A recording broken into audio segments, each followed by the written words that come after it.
क्या क्या value alter करेंगे, ओवरऑल डिजाइन। अब डिजाइन आपने बना दिया, डिजाइन के अंदर आप वैल्यूज फिल करेंगे, वैल्यूज फिल करने का काम हमारा रहता है डीएमएल का। आपने वैल्यूज फिल कर ली, बट कई बार क्या होता है, कैसा सिनेरियो लो, क्लास के एग्जांपल लो, आपकी क्लास में मैंने एक ड्यूटी असाइन करी एक पर्टिकुलर स्टूडेंट को, मैंने उसे क्लास का सीआर बनाया, बट मैंने उसे सीआर बनाया, वो क्या कर रहा था, खुद ही क्लास अटेंड नहीं कर रहा था, खुद ही एब्सेंट हो रहा था, खुद ही असाइनमेंट कंप्लीट नहीं कर रहा था। तो मैं क्या करूँगी, जो मैंने उसे परमिशन ग्रांट करी, मैं अपनी परमिशन वापस ले लूँगी। तो हमारे पास भी यहाँ पर सिनेरियो में दो टाइप की कमांड्स आएंगी। पहली कमांड तो मैं परमिशन ग्रांट करना, मैंने उस बच्चे को परमिशन दी कि आप क्लास के सीआर हो, आप मेरी एब्सेंस में स्टूडेंट्स के नेम नोट डाउन कर सकते हो। But when I observe that a student is not fulfilling his duty, I am taking back my permission, that is revoke या roll back।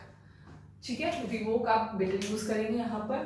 तो डेटा कंट्रोल में क्या है, it is use to give और take back permission. वही scenario, मैंने permission दी कि आप सीआर हो, अब मेरी एब्सेंस में सर्टेन टास्क परफॉर्म कर सकते हो, but I have also the right to take back my duties assign that is given to him. Okay, किसको करते हैं आप लोग, डेटाबेस यूजर को। ठीक है, दे हेल्प इन मेंटेनिंग, किस वजह से, सबसे इंपॉर्टेंट हमारे डेटा की सिक्योरिटी रहती है। बाकी सब चीज हम सेकेंडरी में कंसीडर कर सकते हैं, but security is the first and foremost thing we will consider.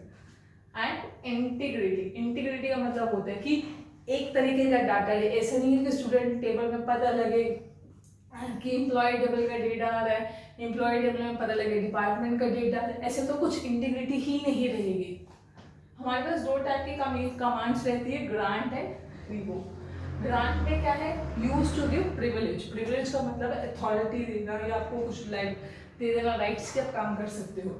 और असेस, मैंने असेस दे दिया, for example I am teacher, मेरे पास अपनी ईआरपी की प्रोफाइल है, अब मैंने अपनी ईआरपी की प्रोफाइल अपनी एब्सेंस में किसी स्टूडेंट को दी है, किसी और को टीचर को दी कि आप काम कर देना, बट अगर मुझे लगा कि मेरी आईडी का ईआरपी में कुछ काम नहीं हो रहा, मेरा डेटा डिलीट हो रहा है, तो I am taking back my permissions.